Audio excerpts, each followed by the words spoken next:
사무엘하 12장 1절부터 6절 말씀 마음을 집중하시고 함께 읽어보십니다. 여호와께서 나단을 다윗에게 보내시니 그가 다윗에게 가서 그에게 이르되 한 성읍에 두 사람이 있는데 한 사람은 부하고 한 사람은 가난하니 그 부한 사람은 양과 소가 심히 많으나 가난한 사람은 아무것도 없고 자기가 사서 기르는 작은 암양 새끼 한 마리뿐이라. 그 암양 새끼는 그와 그의 자식과 함께 자라며 그가 먹는 것을 먹으며 그의 잔으로 마시며 그의 품에 누움으로 그에게는 딸처럼 되었거늘 어떤 행인이 그 부자에게 오매 부자가 자기에게 온 행인을 위하여 자기의 양과 소를 아껴 잡지 아니하고 가난한 사람의 양 새끼를 빼앗아다가 자기에게 온 사람을 위하여 잡았나이다 하니 다윗이 그 사람으로 말미암아 노하여 나단에게 이르되 여호와의 살아계심을 두고 맹세하노니 이 일을 행한 그 사람은 마땅히 죽을 자라. 그가 불쌍히 여기지 아니하고 이런 일을 행하였으니 그 양새끼를 4배나 갚아주어야 하리라 한지라. 아멘. 다윗의 생에 있어서 우리 앞에서 본 대로 사무엘하 11장 다윗이 무너지는 장면이죠. 다윗이 결국은 우리아의 아내 밧세바와 간음하고 또 그것을 은폐하기 위해서 충직한 신하 우리아 장군을 전쟁터에 내몰아 죽게 하는 끔찍한 죄, 이 간음죄와 살인죄는 하나님 앞에서는 아주 큰 죄죠. 그런데 오늘 이 12장을 보면은 그렇게 큰 죄를 짓고도 다윗이 하나님께 회개하지 않았어요. 벌써 이제 그가 이런 엄청난 죄를 짓고 거의 1년이 다 돼가는 시점이에요. 그때 하나님은 나단 선지를 이 다윗에게 보내시는 거예요. 그리고 그 나단 선지가 다윗 앞에서 오늘 이 읽은 말씀의 내용을 보면은 비유의 말씀 또 우화의 내용을 전해주는 거예요. 우리가 흔히 우화라 하면은 이솝 우화를 떠올리죠. 그는 꾸며낸 동화의 이야기지만 우화라고 할 때 그 우라는 한문은요 빗댈 우자예요. 거기에 나오는 거기에 뭐 특별히 이솝우에 보면 동물들이 많이 나오잖아요. 그 동물들을 빗대서 사람에게 교훈을 주는 내용이 우화라고 하는 거예요. 빗댈 우자를 써가지고 빗대서 말하는 이야기, 그런 것처럼. 근데 성경도 보면 우리에게 이런 빗대서 내게 주시는 말씀, 그러면 우리가 성경에서도 보면은 많은 사람들의 다양한 삶의 문제와 이야기들을 우리에게 해주시잖아요. 그런 빗댄 이야기, 견준 이야기. 우화는 빗댔다는 얘기고 비유할 때 빗자는 견준다는 거예요. 비교해서 깨닫게 하시는 말씀. 그런데 여기에 오늘 이 이야기 속에도 보면은 나단이 어떤 한 동화 같은 이야기를 해요. 하나의 비유의 말씀, 우화적인 이야기. 근데 사실은 그 이야기는 다윗 자신에게 하는 말씀이에요. 그 주인공은 다름 아닌 다윗이 회개해야 할 자라는 것을 그 방향은 다윗의 양심을 가리키고 있는 것이죠. 그런 의미에서 성경은 나를 비추어주는 거울과도 같은 거예요. 그래서 여러분이 성경을 묵상할 때는 거기에 주시는 말씀은 내 모습을 비춰주는 모습이라는 것. 그래서 성경은 나의 거울과 같은 책인데 자꾸 이 말씀을 다른 사람에게다가 갖다가 자꾸 붙이지 마세요. 남을 지적하는 데다 쓰면 안 됩니다. 이거 누구 들으라고 하는 얘기네가 아니라 나 들으라고 하는 말씀이에요. 저도 여기서 말씀 전하면서 어떤 특정인을 떠올리는 게 아니라 저를 지적하는 거예요. 저를 향해서 주실 말씀을 받는 거란 말이에요.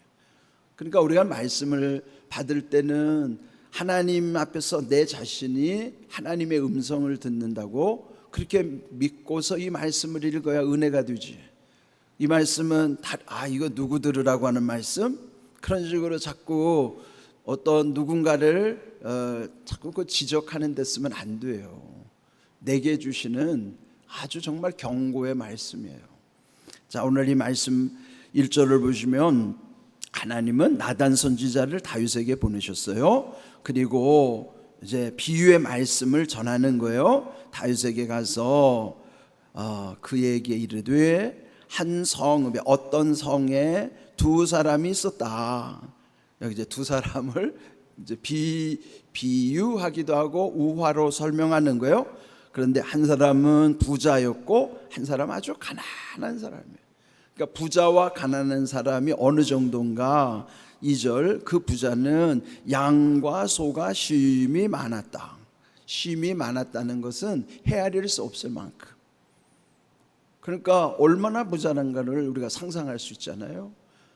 양과 소가 헤아릴 수 없을 만큼 그렇게 많은 부자였는데, 또 한 사람, 그 가난한 사람은 아무것도 없고 가진 것 없어요. 그러나 자기가 사서 기르는 작은 암양 새끼 한 마리뿐이라. 그 집에는, 아주 가난한 집에 오직 어린 양 한 마리를, 그것도 근근히 그냥 돈을 아껴서 그 암양 새끼를 사왔다는 거예요.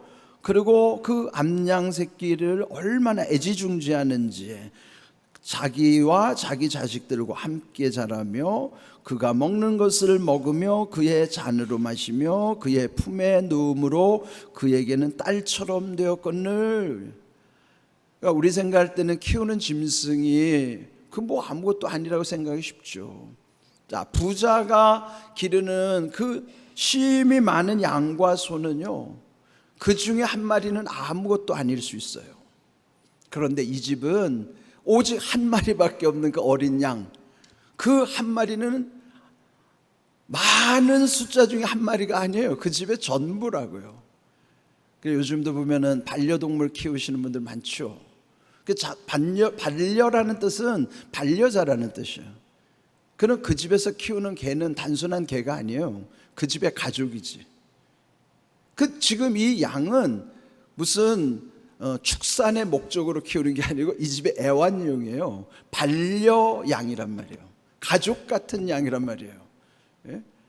그러니까 물론 우리나라 사람들이 뭐 보신탕 좋아한다고 그래도 보신탕용 개와 애완용 개가 같을 수 없잖아요. 예? 그런데 지금 이 한 부자와 한 가난한 사람의 그 많은 소와 양, 그리고 이 집에는 오직 한 마리밖에 없는 어린 양은 그 마음 자체도 다르고 대하는 것도 다른 거예요. 이 집은 이 어린 양을 키워서 잡아먹기 위한 어린 양이 아니라 그 집의 가족이에요. 그런데 이 부자의 집에 한 사람이 손님이 찾아온 거예요. 그러면 손님을 접대해야 되잖아요. 아니 그러면은 그 숱한 많은 양 중에 한 마리를 잡아서 접대해도 될 터인데, 이 한 부자는 이 가난한 집에 와가지고 그 집에 오직 한 마리밖에 없는 어린 양을 뺏어다가 그걸 요리를 해가지고 그 집 손님한테 접대를 한 거예요. 그러니까 지금 이 나단 선지자가 다윗 왕 앞에서 이 이야기를 할 때 다윗이 얼마나 흥분하겠어요. 이런 세상에 못된 놈이 있나, 이 쳐죽일 놈이 있나, 막 분노가 일어났겠죠. 예? 그래, 이 말을 하는 이유는 지금 당신이 그 사람이라는 걸 알려주기 위한 거예요. 예? 당신은 지금 왕이니까 그 숱한 양과 소를 비유하는 거예요. 가령 예를 들어서 당신이 여인을 또 하나 얻기를 원한다면은 정당하게도 얼마나 많은 아내를 지금도 두고 있고 또 장가 드는 게 그게 뭐 어려운 일인가? 그런데 우리아의 아내는 마치 그 집에 암양, 어린 양 하나밖에 없는 존재와 같은 거란 말이죠. 그러니까 당신이 지금 그 가난한 한 사람은 우리아고 이 지금 못된 악행을 저지르는 부자는 다윗 자신인 거예요. 그런데 다윗은 이야기만 듣고 있지 자기를 빗댄 우화, 자기를 빗댄 비유의 말씀이라는 걸 깨닫지를 못하는 거죠. 그러니까 지금 말씀을 들을수록 이 다윗은 아직은 정의감이 살아있으니까, 아직은 양심이 남아있으니까 막 부르르 떠는 거 아니에요? 그러면서 지금 그 나단이 말한 것에 대해서 다윗이 뭐라고 하는가요? 5절을 보실까요? 다윗이 그 사람으로 말미암아 노하여, 이게 누구예요? 지금 이 부자인데 지금 이렇게 그 한 가난한 사람의 양을 빼앗았다는, 그러니까 그 부자가 한 가난한 사람의 집에 와서 그 양을 빼앗는 것은 그 부자가 볼 때는 서열의 관계에서 내가 이 집의 거는 빼앗을 수도 있는 관계라고 생각했으니까 빼앗았겠죠. 막무가내로 하진 않았을 거예요. 자기가 뭔가 이 집에 내가 그 집 걸 뺏어다 쓸 수도 있다고 자만했을 거예요. 그런데 이제 자초지종 다 들어 왕 다윗이 흥분하였어요. 노하여. 그냥 노했겠어요? 노발대발을 했겠죠. 다윗은 정의로운 사람인데, 그러니까 그 이야기를 듣고 흥분하고 노발대발하면서 나단 선지자에게 이제 판결을 내려주는 거예요. 여호와의 살아계심을 두고 맹세하노니, 맹세까지예요. 살아계신 하나님의 이름으로 맹세까지 하는 거예요. 지금 다윗은 엄청난 죄를 짓고도 은폐하고 있는 거예요. 다 숨겨놓고 있는 거예요. 근데 하나님은 죄를 드러내신다고요. 여러분, 죄라고 하는 거는 절대로 가려지지 않아요. 하나님은 반드시 죄를 다 드러내십니다. 그런데 지금 이렇게 거의 1년이 지나도록 방치한 거는 다윗이, 물론 그 마음이 얼마나 두렵기도 하겠어요. 불안했겠죠.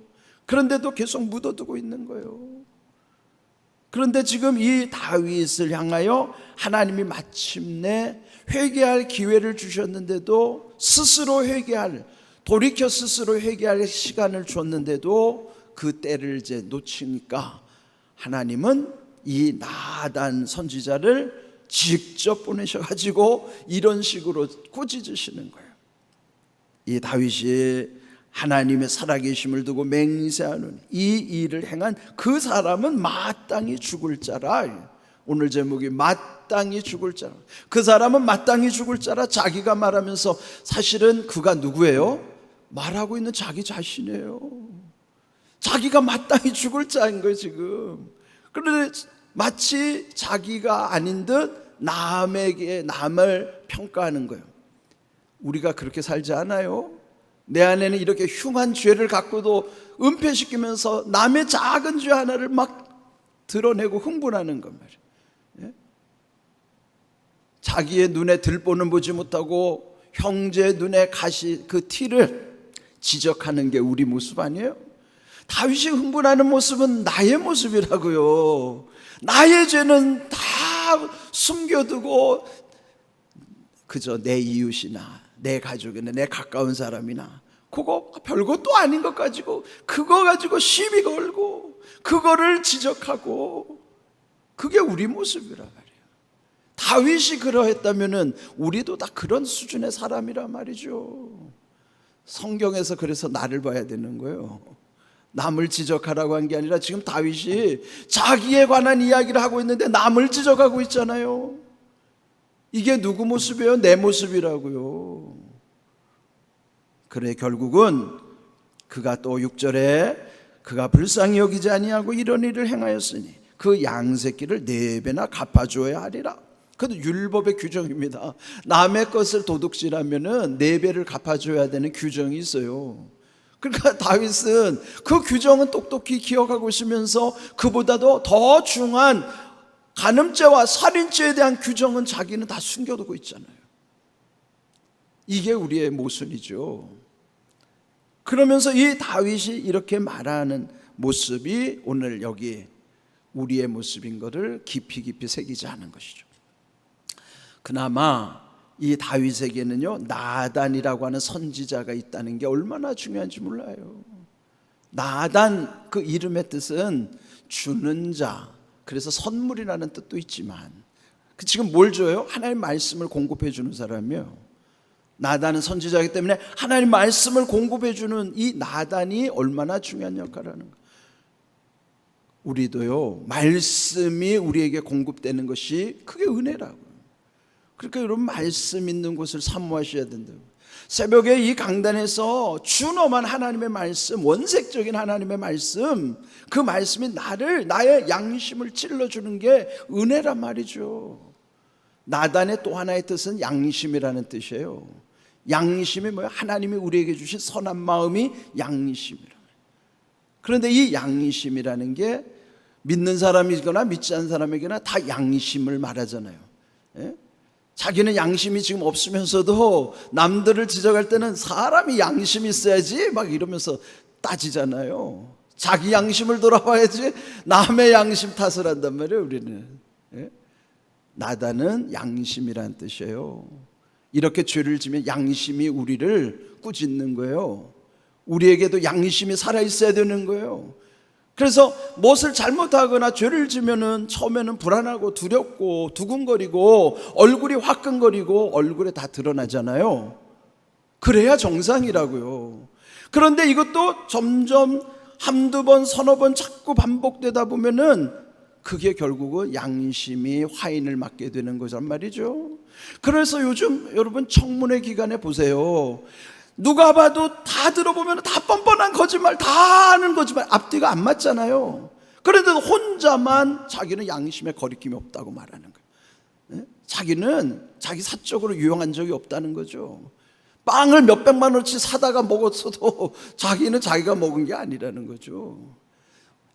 얼굴에 다 드러나는데도 그 마음에 얼굴에 평안이 없는 것을 알면서도 이렇게 여러분 양심을 놓치면 안 돼요. 양심은 항상 살아있어야 되고 깨어있어야 돼요. 그런데 이게 심해지면 양심이 잠들다가 결국 양심이 죽어버려요. 디모데전서 4장 2절 말씀 함께 읽어봅니다. 자기 양심이 화인을 맞아서 외식함으로 거짓말하는 자들이라. 화인이라는 건 불화자의 도장인자예요. 불도장이에요. 불인두.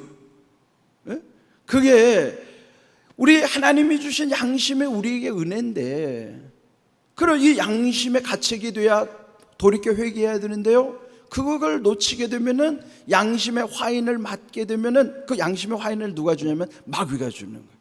그 마귀가 양심의 화인을 우리 마음의 불도장을 자꾸 찍다 보면 이제는 어떻게 돼요? 무뎌지는 거예요. 그래서 이제는 양심의 화인을 맞으면요, 두 가지 현상, 외식과 거짓말. 외식이 뭐예요? 겉으로만 그런 척 하는 게 외식. 밖에서 밥 먹는 외식이 아니고 외자 겉으로만 형식적으로 보여주는 거. 겉으로만 아주 거룩한 척 하죠. 이게 경건의 모양만 있고 경건의 능력을 잃어버리는 모습이에요. 교회는 열심히 다녀요. 누가 봐도 저 사람 믿음 좋은 사람 같아요. 그 겉으로 외식하는 믿음이에요.